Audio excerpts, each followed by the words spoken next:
এইমাত্র জরুরি বৈঠক করল প্রধানমন্ত্রী নরেন্দ্র মোদী। ভয়ঙ্কর বিপদের মুখে রয়েছে গোটা ভারতবর্ষ। ইতিমধ্যেই আংশিক লকডাউন শুরু হলো আজ থেকে এই দেশে। রাত 8টার পর থেকে শপিং মল, দোকানপাট থেকে শুরু করে সমস্ত কিছু বন্ধ রাখার কিন্তু নির্দেশ দেওয়া হয়েছে। তো বন্ধুরা, এই বৈঠকে প্রধানমন্ত্রী নরেন্দ্র মোদীর তরফ থেকে কি ঘোষণা করা হয়েছে ভারতবাসীদের জন্য, আসুন আপনাদেরকে এই ভিডিওতে একদম বিস্তারিতভাবে জানিয়ে দিই। তো আশা রাখবো ভিডিওটিতে আপনারা প্রত্যেকেই প্রথম থেকেই শেষ পর্যন্ত সঙ্গে থাকবেন। তো বন্ধুরা, আসুন সরাসরি আমরা এই মুহূর্তের যে আপডেটটি দেওয়া হয়েছে সেই আপডেটে আপনাদেরকে সরাসরিভাবে জানিয়ে দিই। দেখুন, সবথেকে গুরুত্বপূর্ণ বিষয় হলো যে ইরান ইসরায়েলের মধ্যে যে যুদ্ধ রয়েছে সেই যুদ্ধের মধ্যে দেশবাসীকে সুরক্ষিত রাখতে হবে। বুধবার ক্যাবিনেট বৈঠকে সাফ নির্দেশ দিলেন প্রধানমন্ত্রী নরেন্দ্র মোদী। আজকেই কিন্তু এই ক্যাবিনেট বৈঠকটা অর্থাৎ ক্যাবিনেট বৈঠকটা হয়েছে, সেই বৈঠকেই কিন্তু প্রধানমন্ত্রী নরেন্দ্র মোদীর তরফ থেকে এই নির্দেশ দেওয়া হয়েছে। এক মাসেরও বেশি সময় ধরে ইরানের বিরুদ্ধে যুদ্ধ চলছে আমেরিকা এবং ইসরায়েলের। তার জেরে গোটা বিশ্বে বাড়ছে জ্বালানি সংকট, ভারতেও বেড়েছে বিভিন্ন জ্বালানির দাম। আপনারা জানেন 1 এপ্রিল থেকে রান্নার গ্যাস থেকে শুরু করে পেট্রোল ডিজেল থেকে শুরু করে পাশাপাশি এটিএফ এর দাম অর্থাৎ বিমান জ্বালানির দামও কিন্তু অনেকটাই বেড়ে গিয়েছে। বিশেষ করে বাণিজ্যিক সিলিন্ডারের দাম কিন্তু 218 টাকা সিলিন্ডার প্রতি বাড়ানো হয়েছে। তো বুঝতেই পারলেন কতটা দাম বাড়ানো হয়েছে। পাশাপাশি রান্নার গ্যাসের দামও কিন্তু ঊর্ধ্বমুখী হয়েছে। দেখুন, এহেন পরিস্থিতিতে বুধবার ক্যাবিনেট কমিটির সঙ্গে বৈঠক করেন প্রধানমন্ত্রী। এলপিজি থেকে শুরু করে আম জনতার নিত্য প্রয়োজনীয় সরবরাহে যেন সমস্যা না হয় তার জন্য প্রয়োজনীয় পদক্ষেপ করতেও নির্দেশ দিয়েছেন মোদী। দেখুন, যদি আমরা অন্য জায়গা থেকে অর্থাৎ এই হরমুজ প্রণালী দিয়ে যদি আমরা তেল সরবরাহ করতে না পারি তাহলে সবথেকে বড় কী সমস্যা হবে জানেন? গ্যাসের সমস্যা, এলপিজির সমস্যা তো হচ্ছেই, পেট্রোল ডিজেল জ্বালানির সমস্যা হচ্ছে, প্যাকেট জাতীয় জিনিসের সমস্যা হবে। এছাড়াও শুধুমাত্র তেল যে জ্বালানির কাজেই ব্যবহৃত হয় এমনটা নয়, তেল দিয়ে আরও বিভিন্ন ধরনের জিনিসপত্র বানানো হয় যেগুলো আমরা নিত্য প্রয়োজনীয় হিসাবে ব্যবহার করি। সেই সমস্ত জিনিসের দামও কিন্তু আকাশ ছোঁয়া হয়ে যাবে। দেখুন, এখানে কি বলেছে, ইরান যুদ্ধ শুরু হতেই গত 1 মার্চ মন্ত্রিসভার নিরাপত্তা পরিষদে ক্যাবিনেট কমিটি অফ সিকিউরিটি জরুরি বৈঠক করেছিলেন প্রধানমন্ত্রী। তারপর কেটে গিয়েছে 1 মাস। যুদ্ধ থামা নিয়ে মার্কিন প্রেসিডেন্ট ডোনাল্ড ট্রাম্প নানান মন্তব্য করলেও বাস্তবে কিন্তু যুদ্ধ থামেনি। তার প্রভাব পড়েছে গোটা বিশ্বে। হরমুজ প্রণালীতে বহু জাহাজ, ইতিমধ্যেই আপনারা জানেন যে এই হরমুজ প্রণালীতে বহু জাহাজ আটকে থাকার জেরে টান পড়েছে ভারতের তেল এবং গ্যাসের আমদানিতে।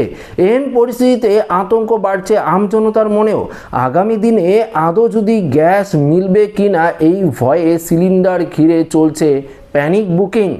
যদিও কেন্দ্রের মতে জ্বালানি যথেষ্ট পরিমাণে মজুত রয়েছে, হয়তো জ্বালানি সংকটের খবর ছড়ানো হচ্ছে।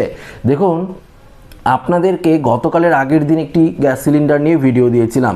সেখানে 1973 সালে যে সংকটটি, তেলের সংকট যে ঘটেছিল আমাদের যেখানে এখন ঘটছে ইরান ইসরায়েলের মধ্যে, সেই তেলের সংকটটি কিন্তু এখনও সেম পরিস্থিতিতে রয়েছে। অর্থাৎ সেই 1973-এর মতো এবার 2026-এও কিন্তু একই রকম পরিস্থিতি তৈরি হয়েছে, যার জেরেই বোঝা যাচ্ছে সংকট যে ছোট্ট মোটো নয়, সংকট একটা বড়সড় আকার কিন্তু ধারণ করতে পারে।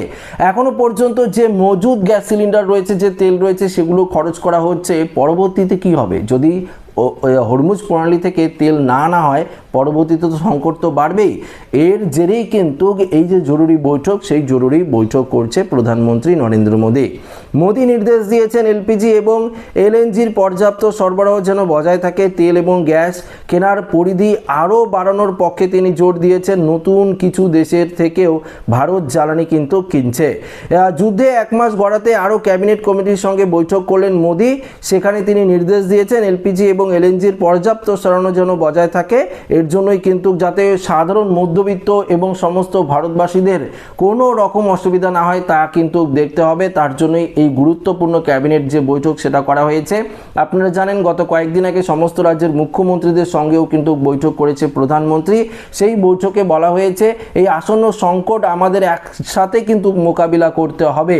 সেই নিয়ে কিন্তু প্রধানমন্ত্রীর তরফ থেকে এই গুরুত্বপূর্ণ বৈঠক করা হয়েছে। তো বুঝতেই পারলেন পারলেন এই যে যুদ্ধ ইরান ইসরায়েল আমেরিকার মধ্যে সেটা কিন্তু এখনও পর্যন্ত থামেনি। এর প্রভাব আমাদের ভারতে পড়ছে, যার যেই জ্বালানি সংকট, তেল এগুলোর যে সংকট সেটা কিন্তু লেগেই আছে। তবে যদি এটা না থামে, যুদ্ধ যদি না থামে, তাহলে কিন্তু অবশ্যই এই মুহূর্তে যদি আপনারা দেখেন পাকিস্তানে লকডাউন ঘোষণা হয়েছে, পাকিস্তানে একই রকম পরিস্থিতি চলছে, বাংলাদেশেও আজ থেকেই আংশিক লকডাউন শুরু হলো। বাংলাদেশে আজ থেকে আংশিক লকডাউন শুরু হলো। এই শুধুমাত্র পেট্রোল ডিজেলের জন্য নয় বা গ্যাস সিলিন্ডারের জন্য নয়, বিদ্যুৎ সংরক্ষণের জন্যও কিন্তু এই লকডাউন ঘোষণা করা হয়েছে। দেখুন, এই যে আপডেটটি আপনাদেরকে বললাম, বাংলাদেশেও যে এই পরিস্থিতি তৈরি হয়েছে, যার জেরে রাত 8টার পর থেকে বন্ধ থাকবে শপিং মল, দোকানপাট, বাজারঘাট, সমস্ত কিছু বন্ধ থাকবে, যাতে বিদ্যুৎ সাশ্রয় হয়, যাতে বিদ্যুতের সংকট না হয়, যাতে পর্যাপ্ত পরিমাণে সিলিন্ডার থাকে। কেন রাতের 8টার পর থেকে আপনারা দেখতে পারবেন শপিং মলগুলো একদম আলোকসজ্জায় সজ্জিত থাকে, পাশাপাশি দোকানপাট সমস্ত জায়গায় কিন্তু বিদ্যুতের যে ব্যবহার সব থেকে দিনের থেকে রাতে সব থেকে বেশি বিদ্যুতের যে অপচয় সেটা হয়।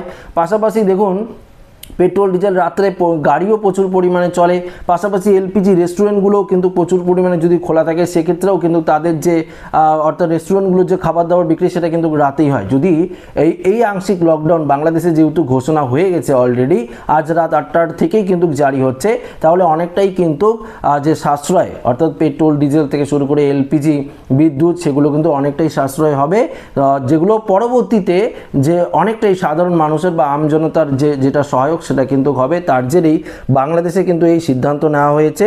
দেখুন, বলা হয়েছে ফার্মেসি বা ওষুধের দোকান জরুরি পরিষেবা হিসেবে খোলা থাকবে, হোটেল রেস্তোরাঁ কিছুগুলো খোলা থাকবে, কাঁচামাল নিত্য প্রয়োজনীয় দোকান কিছু খোলা থাকবে, অন্যান্য জরুরি পরিষেবা এগুলো খোলা থাকবে। বাকি যে পরিষেবাগুলো রয়েছে সেগুলো কিন্তু আংশিকভাবে বন্ধ থাকার কিন্তু পরামর্শ দেওয়া হয়েছে।